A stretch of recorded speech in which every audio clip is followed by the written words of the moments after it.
Assalamualaikum warahmatullahi wabarakatuh. Perkenalkan, nama saya Edwin Dwi Haryanto. Saya dari Universitas Negeri Malang, Prodi Pendidikan Jasmani dan Kesehatan. Di sini saya akan menerangkan tentang olahraga dayung. Yang pertama, sejarah olahraga dayung terdiri dari sejarah dayung kuno, sejarah dayung modern, sejarah dayung dunia, dan sejarah dayung di Indonesia. Sejarah dayung kuno. Suku Eskimo sejak dahulu kala sudah pernah menggunakan perahu kayak untuk tujuan berburu dan transportasi selama berabad-abad. Kata kayak atau kiak bermakna perahu buatan manusia. Dalam bahasa Eskimo, kayak adalah sebuah perahu kecil bertenaga manusia, biasanya dengan bagian depan dan belakang tertutup sehingga hanya menyisakan lubang seukuran awak. Sejarah dayung modern. Olahraga dayung sudah dikenal sejak zaman sebelum Masehi, tetapi baru pada abad ke-16 diresmikan sebagai bentuk olahraga. Menurut catatan Sungai Thames di Inggris sering menimbulkan kecelakaan karena dipakai sebagai sarana lalu lintas. Kemudian munculnya berbagai perlombaan untuk memperebutkan gelar-gelar pendayung terbaik. Selanjutnya berkembang kegiatan ini menjadi suatu cabang olahraga. Perlombaan mulai menjamur sekitar abad ke-19. Para mahasiswa Inggris mulai tertarik dengan olahraga ini. Sejarah dayung dunia. Sejarah dayung dunia tidak dapat diketahui secara pasti bangsa manakah yang lebih dahulu menemukan atau menggunakan dayung. Dayung telah ada sejak zaman kuno dan berkembang hingga zaman modern sekarang ini. Karena sudah ada sejak zaman kuno yang pada saat itu belum mengenal tulisan, maka hal ini dipersulit para ahli untuk mengetahui bangsa manakah yang pertama kali menemukan dayung. Sejarah dayung di Indonesia.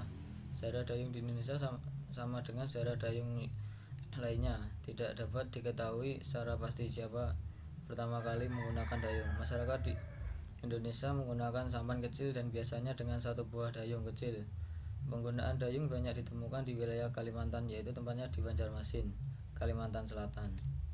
Sejarah singkat olahraga dayung. Secara umum, sejarah olahraga dayung ini sendiri tidak bisa ditentukan bangsa mana yang pertama kali menemukan olahraga tersebut. Hal tersebut dikarenakan sejarah olahraga dayung sudah ada sejak zaman kuno sampai modern, di mana pada masa itu manusia belum mengenal tulisan, sehingga sangat sulit para ahli sejarah olahraga dayung untuk mengungkapkan dengan secara pasti dari negara mana olahraga dayung berasal. Sarana dan prasarana dayung. Prasarana: 1 perahu, 2 dayung, 3 tali. Sarana: pelampung, pakaian dayung, sepatu, dan helm. Teknik dasar dayung. Fase-fase dari kayuan. Persiapkan posisikan diri di dalam perahu sealamiah mungkin dengan terlalu mendorong badan ke depan. Kira-kira 45 derajat adalah tingkat kemiringan yang ideal.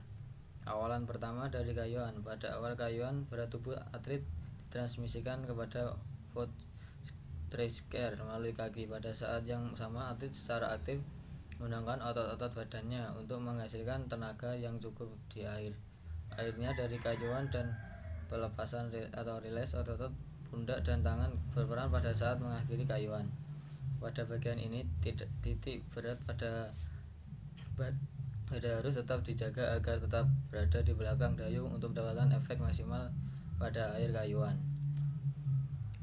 Paruh pertama dari fase pemulihan atau recovery. Pada saat pemulihan, tangan mengarahkan gerakan dengan cepat dan secara lentur mendorong papan dayung menjauhi badan setelah dilepaskan. Akhir kayuan lebih mengandalkan pada otot-otot kaki. Selanjutnya otot-otot belakang mulai beraksi, dan pada akhir kayuan yang berperan adalah otot pundak dan tangan. Berat badan atlet harus digunakan dengan optimal selama mengayuh dan tenaga ditransmisikan sepenuhnya pada papan dayung. Yang terakhir, pemulihan sementara. Tangan dipanjangkan terus ke depan. Bagian atas tubuh atlet mulai dimiringkan ke depan hingga mencapai kemiringan 45 derajat.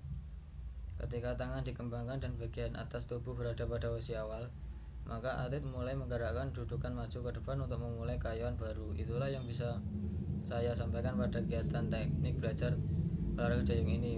Mudah-mudahan bermanfaat bagi kita semua. Selanjutnya, taktik dan strategi dayung. Taktik meliputi mengembangkan daya nalar kreatif dan mengambil keputusan yang tepat. Dan menganalisis kesiapan fisik, teknik, dan mental. Ketiga, mencari kemenangan secara efektif dan efisien. Yang keempat, memantapkan mental juara. Yang kelima, mengendalikan emosi. Yang keenam, mencegah cedera. Yang terakhir, mengantisipasi kekuatan dan kelemahan lawan. Strategi meliputi siasat yang disusun sebelum perlombaan dimulai. 2. Penyusunan siasat didasari kondisi tempat serta sistem yang dipakai. 3. Mengutamakan pada hasil observasi kekuatan lawan. Yang keempat, keberadaan pelatih lebih berperan daripada si atlet. Latihan membutuhkan kondisi fisik. Ada 4 bentuk latihan untuk pembentukan fisik atlet, yaitu 1. Meningkatkan potensi atlet dan mengembangkan kemampuan biomotor ke standar paling tinggi. 2. Kemampuan fisik sangat labil berubah menurun dipengaruhi oleh banyak variabel lain yang menyebabkan turunnya kemampuan fisik yang telah diperoleh dari hasil latihan. 3. Latihan harus dilakukan dengan teratur, ajak terus-menerus tanpa bersalang dengan beban yang tepat sesuai dengan rencana latihan. Yang terakhir, seluruh kegiatan latihan harus direncanakan dan disusun dalam suatu program latihan, baik jangka pendek, menengah, dan jangka panjang. Kondisi fisik yang harus dikembangkan dalam mencapai prestasi adalah sebagai berikut. 1. Kekuatan. 2. Daya tahan. 3. Kelentukan. Yang terakhir, kecepatan. Latihan mental. Aspek-aspek kecakapan mental psikologis atau psychological skill yang bisa dilatih mencakup banyak hal, meliputi aspek-aspek pengelolaan emosi, pengembangan diri, peringatan daya konsentrasi, penetapan sasaran, persiapan menghadapi pertandingan, dan sebagainya. Bentuk latihan mental yang paling umum dilakukan oleh atlet adalah berpikir positif. Berpikir positif dimasukkan sebagai cara berpikir yang mengarahkan suatu ke arah yang positif, melihat segi baiknya. Yang 2. Catatan harian atau latihan mental atau mental log. Catatan latihan mental merupakan catatan harian yang ditulis setiap atlet selesai melakukan latihan, pertandingan, atau cara lain yang berkaitan dengan olahraganya.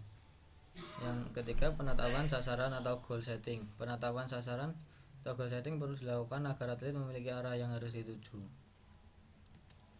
Latihan relaksasi. Tujuan daripada latihan relaksasi termasuk pula latihan manajemen stres adalah untuk mengendalikan ketegangan, baik itu ketegangan otot maupun ketegangan psikologis. Latihan visualisasi dan imagery. Latihan imagery atau mental imagery merupakan suatu bentuk latihan mental yang berupa pembayangan diri dan gerakan di dalam pikiran. Yang terakhir, latihan konsentrasi. Konsentrasi merupakan suatu keadaan di mana kesadaran seseorang tertuju kepada suatu objek tertentu dalam waktu tertentu.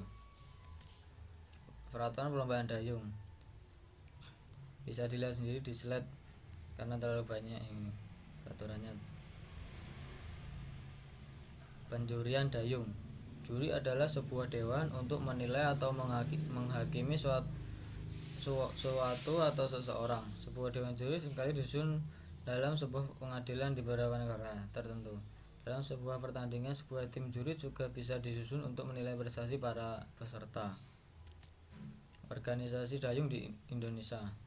Terkait dengan komitmen PODSI untuk berusaha keras mengembangkan pembinaan dan prestasi dayung Indonesia, Ketua Umum PODSI mengajukan untuk semua atlet pelatnas dapat ikut serta memanfaatkan berbagai sarana tersebut untuk keperluan training camp menuju pencapaian prestasi di Olimpiade.